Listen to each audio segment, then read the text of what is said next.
It's kind of like in the U.S., you know, they've got a debased currency in Mexico because it's 3-to-1, 4-to-1. But instead now, with the euro and all the other major currencies, they're devaluing them basically simultaneously.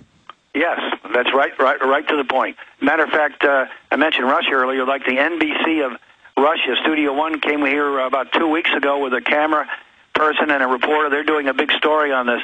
And as I said, it's so ironic that God is very well known in Russia and not known at all in the United States.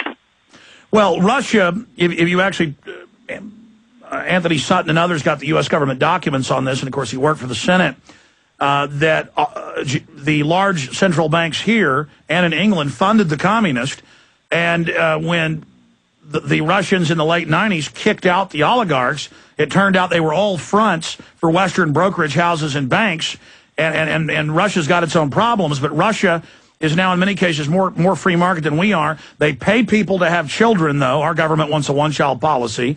They've arrested the oligarchs. They're talking about world government. They're talking about the New World Order.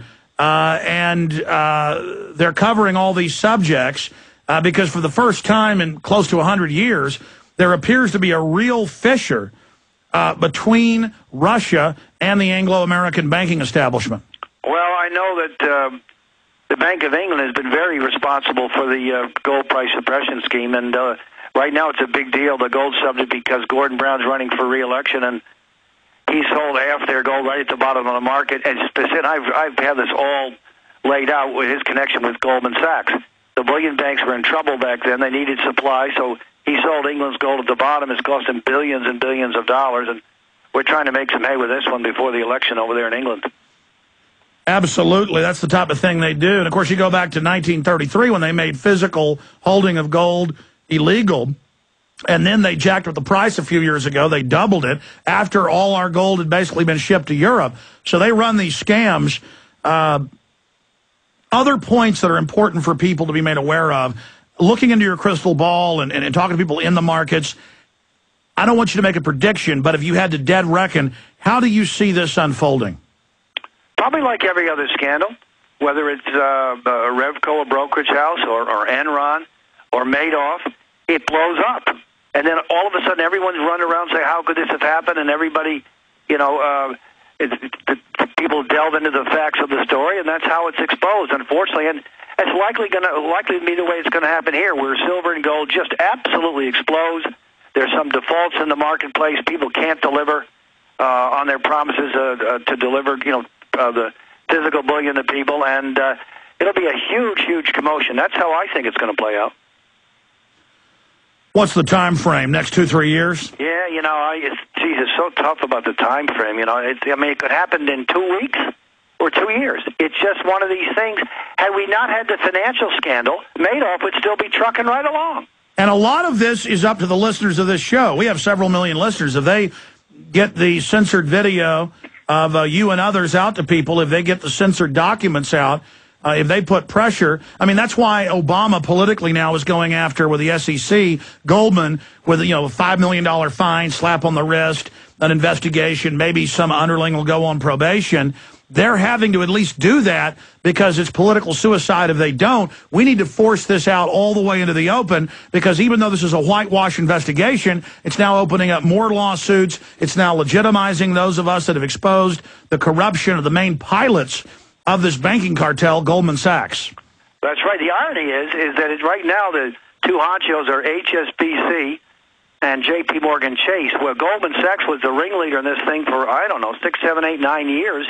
They've disappeared of late, maybe because they're concentrating on the stock market. I don't know, but everywhere we looked for a period of 8 or 9 years, Goldman Sachs was everywhere on this particular issue. Yeah, they're now top of the heap. Their underlings are now carrying on this operation. But again, I think the most important point you made is 90+%. I think you gave the number of 93%, and I'm looking at news today. Gold weaker as Greece debt issue back on front burner. Well, that's the same reason. The commentary is ludicrous in this industry.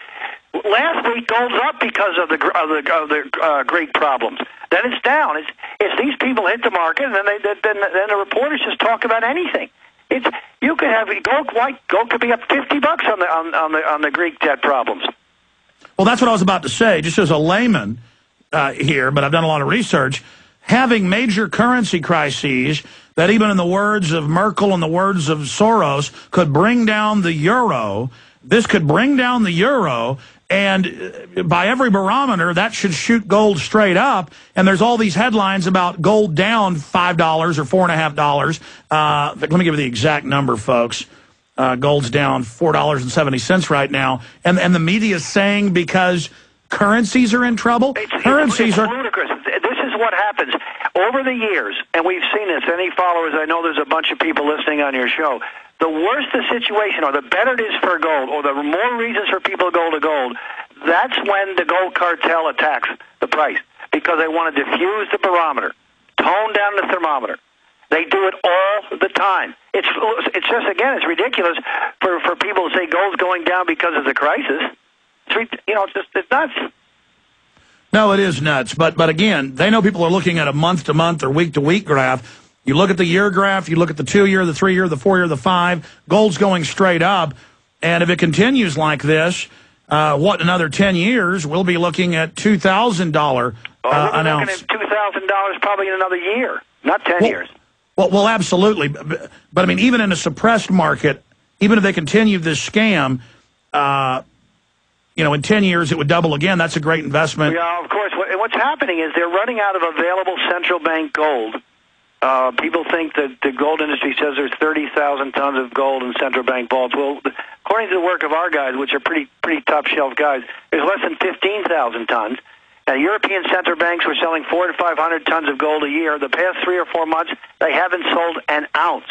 It's drying up. Think of an army that's running out of ammunition. The bad guys are running out of ammunition. All they can do is have a rear guard action. But it's painful on these dips. We should be at 2,300, not where we are here. Well, I just did the math, and I was wrong. I was just throwing, a basic number out there. If gold is up almost fourfold in the last 10 years, then it's exponential. If it was doubling, basically every 3-4 years, then you're right. In another year and a half or so, it should be well above 2,000. But I was saying even in their rigged market, we could be looking at 2,000, 3,000, 4,000. The sky's the limit. From all of your research, and I know you guys are conservative, where should gold be for real inflation right now? $2,300 an ounce. That's what it would be, and that's according to many other people. Had it kept pace with inflation, and that's just the published inflation numbers, much less the real inflation numbers. So we have a long way to go. Again, if I can stress this, the bad guys are running out of ammunition to keep the price down, and you're going to see some kind of major league fireworks sometime this year. But they do have a lot of money behind the scenes. But they're running out of physical gold. That's their problem. Well, they've gone through about 1,000 tons per year for 15 years. So there's a supply-demand deficit of, say, that amount. And they've kept the price under control on the way up by using this physical gold, but they're hitting the wall. One of our guys, our consultants, predicted this. We had a conference in Durban, South Africa, May 10th, 2001. He said in 7 to 10 years, they're going to run out of enough gold to keep the price from really taking off. Well, we're right in the middle of that zone right now. Wow, so we could see this in the next month or the next 2 years, but time is on our side. Yeah, it's coming. It's inevitable. I mean, it's just a matter of how much ammunition they can come up with at a given time to meet the growing physical market demand. So it's very exciting, very frustrating on a day-to-day basis. But, again, we've been up 10 years in a row, and you said earlier, the acceleration phase is still ahead of us. All right, in closing, we have the head of GATA, Bill Murphy, chairman, director of GATA, on with us. Going back to the whistleblower, you say he and his family were hit by a car. I remember seeing that in the news, that the person ran, and that we haven't heard what's happened since then. How is Andrew McGuire doing? Have you had a chance to talk to him? Is he getting... He's fine. He talks to my colleague, Adrian Douglas, quite a bit.